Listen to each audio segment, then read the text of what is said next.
Hello, pleasant good evening to you, Miss Gonzalez. How are you?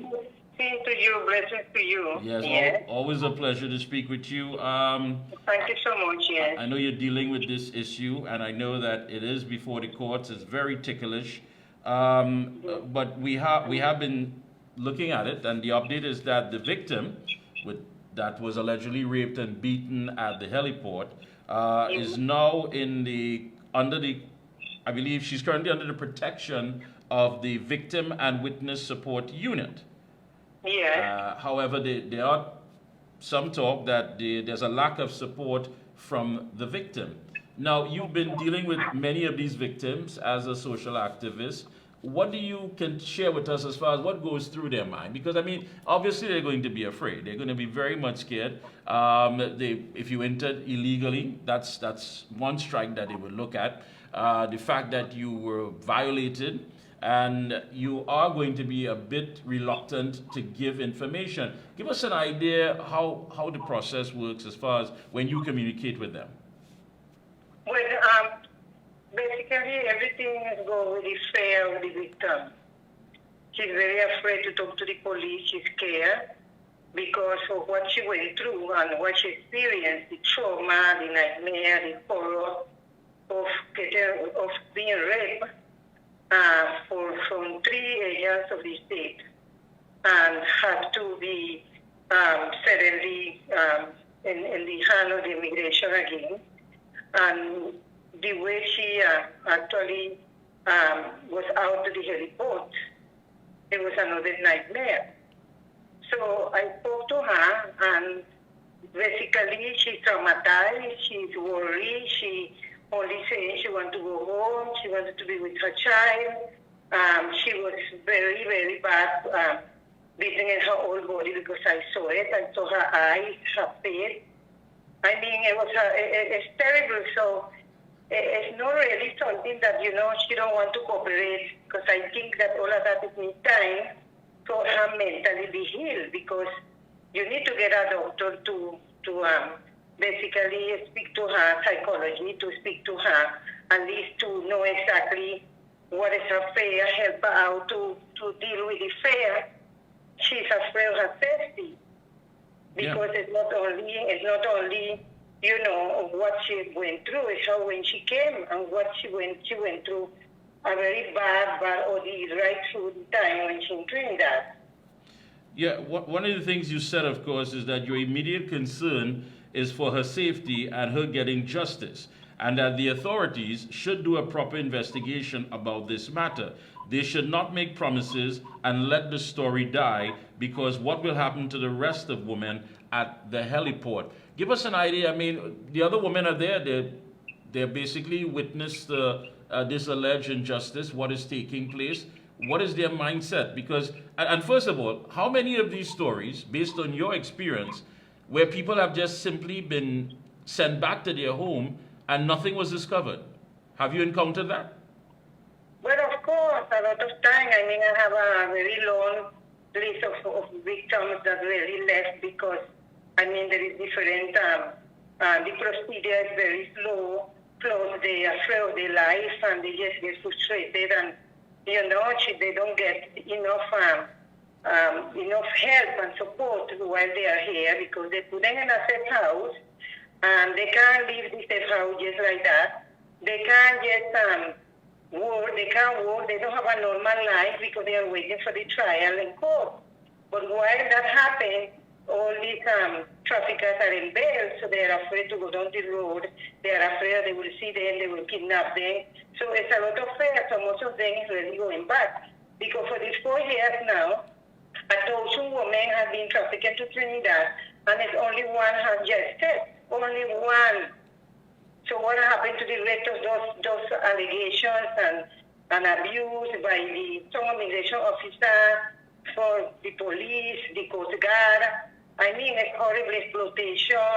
The human trafficking is so horrible in Trinidad with those women, because every week I believe that they've been trafficking women right through, and so, however, when the police held them, they're going to say, well, he bring me. They are afraid of talking because they don't know what they're coming here for. They're thinking they're getting a big job, or they get them some job in a restaurant, and then they end up that they take them somewhere in a house. They rape them, they do all sorts of things to them, they put fear in them, they take away any kind of identification they have. They can't speak the language, and then they basically deny they trafficking them. So, and so it goes on, so it goes on. So, I mean, there is a lot of reports in the heliport. I mean, look what happened to the child. They kill a child, right? They traumatized, children was hurt, and the mother was shot in her chest, and all this report have been going and coming in. That is not only the report, there is worse situation there in the heliport. And they said they're going to investigate, and where is the result of the investigation? Nothing is happening. So what my biggest disappointment is that 3 agents of the state raped this woman, 21 years old, because she was raped. Right? And then the first thing you hear, oh, we are doing an investigation, and it's not so-and-so, and it's not so-and-so.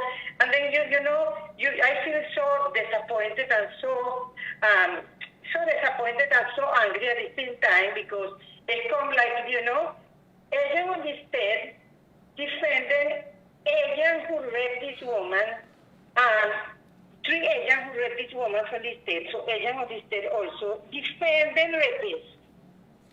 Well, yeah, I understand what you're saying, because the process in itself just doesn't seem to protect them and protect the rights of these migrants. But let me ask you... The first thing is, we're going to deport them then. Deport them. Why to deport them? They didn't commit any crime to be deported then. Why to deport them? Why always have to be deportation against these women who are victims? Well, if you make an investigation, if an investigation takes so long, like this lady who they killed the child because God killed that child, shot that child without no remorse, right? And they said they will make a report. How long that happened? And nothing has happened. All that died. And there's a lot of reports that have been going and coming in, and that the police know about it, and nothing happened, nothing. So, I mean, if she beat up herself, if she caused all of that to herself, if there's no proof about nothing, nobody talks, nobody said nothing, and then the way the government respond to it, it's like they're defending these criminals. Yeah, but let me ask you this. I mean, based on your... Where's the Minister of National Security? Why he can't come out and say something? Why he has to put people who may be possibly more senior to him, because he's not nobody senior to him. Why he can't come out and say something about it? Say something, talk about it, say what you're going to do. Ms. Gonzalez, let me ask you this. I mean, based on your experience, you've been out there working with many of these victims, many of these migrants and what have you.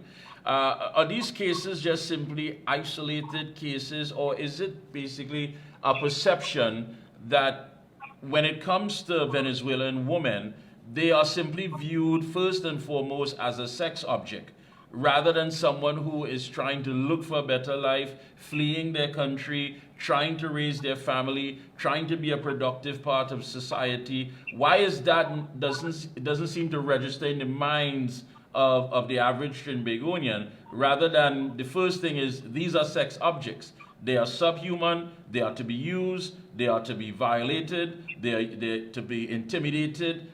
Why is that? Well, if you don't recognize the international treaty, right?